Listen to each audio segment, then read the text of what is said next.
Hello again and welcome back. This is Florida Legislative Training Part 2, How to Track a Bill. My name is Jean Siebenaler and I am the Democratic Women's Club of Florida's Legislative Chair. We hope that you have had the chance to review our Florida Legislative Training Part 1. It provides a good background in the basic structure and legislative process of the Florida State Legislature. Information has been updated as of July of this year, and it can be found at the website link shown on your screen.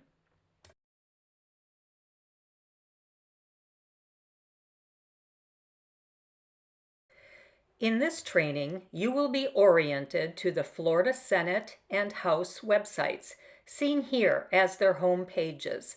These sites contain all of the necessary information you need to track a bill's progress, from its filing through its assigned committees and eventually its possible enactment into law. To get us started, I am going to first use the Florida Senate website to illustrate how to find important information about individual senators, districts, and committees. Here you will see that I have highlighted the tab for senators. This is where you can find the entire list of state senators, including your own, and important information about them and their districts. As seen here, the list of senators is sorted alphabetically by last name. But you can just as easily sort the list by district number or by political party. This little sun icon also indicates that you can track individual senators, so this is a good time to explain this tracking process. When you click on any sun icon or the Tracker tab on the Senate homepage for the first time, it will take you to this enrollment screen where you must set up an account. The House website also has this feature. You can then sign up to track bills, committees, legislators, publications, press releases, and more. Anything designated with a little sun icon. You have the option to receive email updates for any of the tracked items according to the frequency you indicated in your account preferences. With that little side journey completed, let's go back to the senator list and dive into the kind of information you can see in an individual senator's page. We will use Senator Ausley, who represents District 3, as an example. You can see the senator's photo, political party designation, and committee assignments. On the left side of the page, you will find contact information and names of legislative office staff. And you will see a more detailed map of the counties represented in District 3. If you click on the tab Bills Introduced, you will see the bills that were sponsored and co-sponsored by the senator during the most recent session. Keep in mind that we are reviewing the 2021 session, since the 2022 session has not yet started. You would also be able to find information about the senator's media publications and biographical information. Now let's turn our attention to finding information about specific Senate committees. Go back to the Senate homepage and click on the tab Committees, where you will find an option for Committee List. Click on that and up will pop the entire list of Senate committees. If you are interested in a specific committee like Environment and Natural Resources, click on that link. You will see relevant information about that committee. First of all, you can see again that you have the option to track this committee by signing up with the little sun icon in the upper right corner of the screen.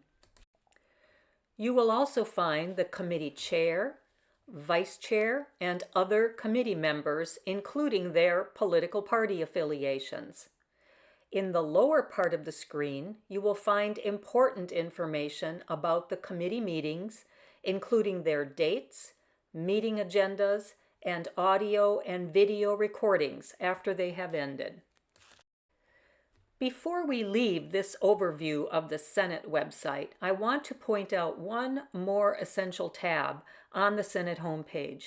It is the Reference tab in the upper right of the slide, and it contains very helpful information. One of the most important sections under the Reference tab is the glossary of terms and acronyms used during the legislative process. Another important section under the Reference tab is the list of frequently asked questions. This page will answer many questions for you that are not covered in today's basic training. I highly recommend that you use it. Now we will move to the House of Representatives homepage. Compared to the Senate website, it has a different look and layout, and of course, it contains a list of all House representatives. They are sorted alphabetically by last name, but you can sort by district number or by party, as seen here. Using Representative Alexander as an example, if you click on an individual representative's name or photo, you will see the same type of information that we saw for the senator list. For example, political party affiliation, names of staff members, district map, contact information, and committee assignments. Speaking of committees, if you go back to the House homepage, you can click on Committees, which will take you to the entire list of House committees. And just like the Senate website, if you click on a specific committee name, it will take you to the name of the chair, its list of other members, meeting dates, agendas, publications, and so on. With an overview of individual legislator and committee meeting information completed, now it's time to track some bills. We will start with the House website. Click on Bills and you will be taken to the following helpful screen. As you can see here, you can follow the cumulative list of all filed bills from the House and Senate during a specific session. You do not need to go back to the Senate website to see information about a Senate bill. The list of currently filed bills is shown in numerical order. The list grows quickly as bills are filed before and during session, but you can always see the total number of filed bills here. You can search on this cumulative list using different fields, such as the bill number, bill text, the sponsor, and others. When tracking new bills that are filed daily, I find the Senate website to be more helpful. This screenshot is from November 30th, 2020. You can see that bills from both chambers are found here, so you don't need to toggle back and forth between the House and Senate websites. As an example, let's say that we want to more closely evaluate House Bill 23, Statute of Limitations for Sexual Offenses. If we click on the number, it takes us to the following screen. Here, you will see the name of the bill, the sponsor and co-sponsors, and a short summary of the bill. You will again find the sun tracking icon if you want to receive information about this specific bill as it moves through committees. However, it is clear from this bill's history that it never progressed through its assigned committees.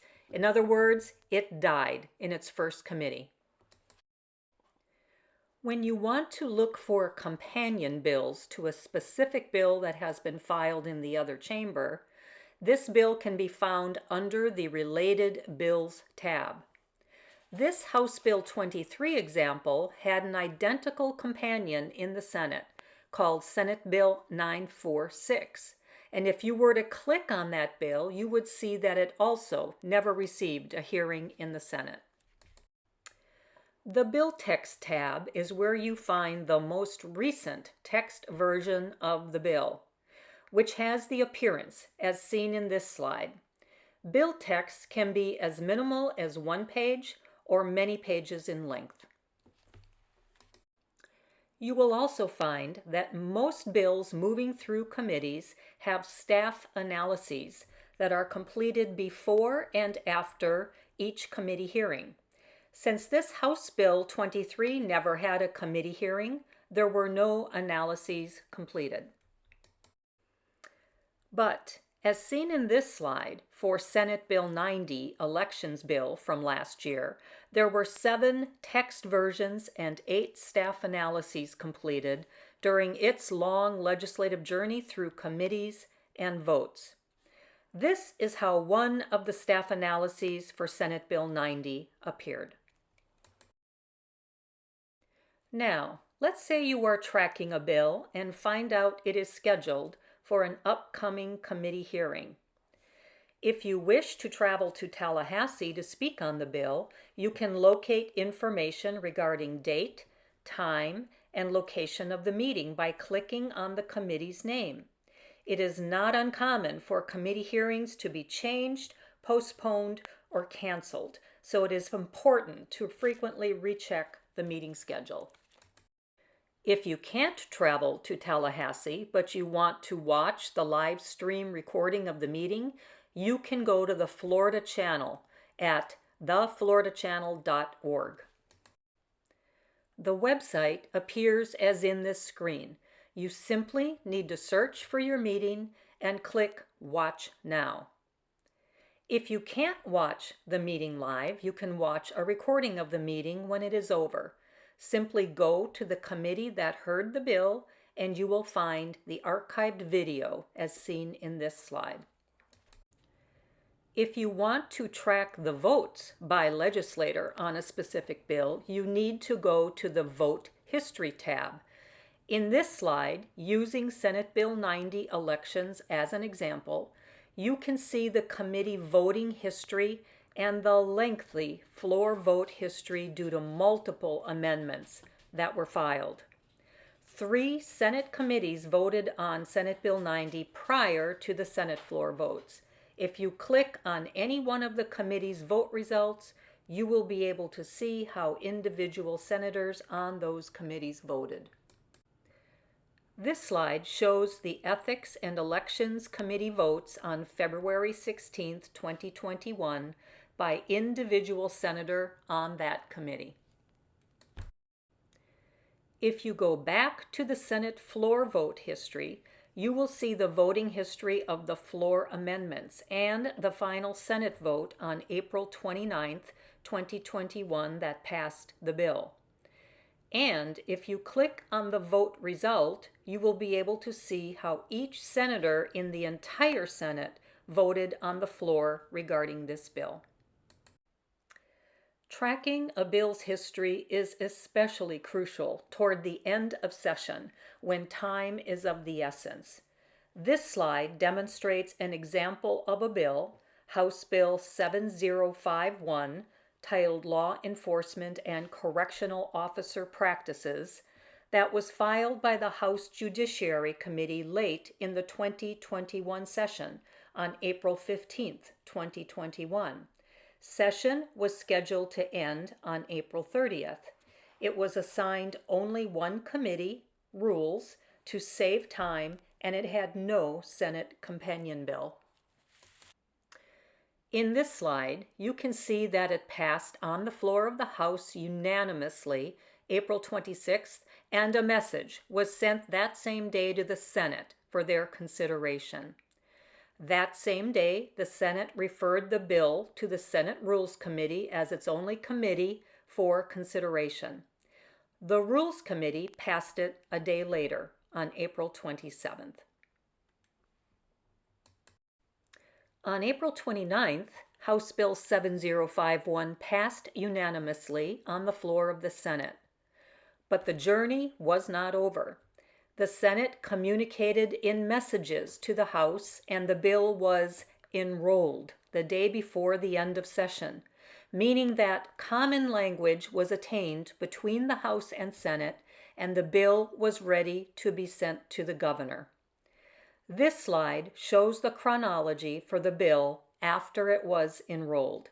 It was signed by the governor on June 29th and became law on its effective date of July 1st, 2021. So House Bill 7051 was a success story and an example of a bill that passed both chambers in the nick of time to eventually be signed into law. But tracking bills to their conclusion also allows us to see that it ain't over till it's over, or at least not until Brunhilde sings. Senate Bill 54, Motor Vehicle Insurance, is an example of a bill that passed both chambers and was enrolled, but eventually the bill was vetoed by the governor on June 29th. And House Bill 969, Consumer Data Privacy, is an interesting example of a bill that passed both chambers very late in session. In fact, the Senate passed it only one day before the session ended. But the bill got hung up in messages between the House and Senate, and it couldn't make the deadline for enrollment before session ended. It was so close, yet so far away, but it is almost certain to be refiled in the next 2022 session. We hope this inspires you to join the Democratic Women Club of Florida's legislative team as we track bills important to our organization during the next legislative session. Until then, don't hesitate to contact me if you have any questions, and happy bill tracking!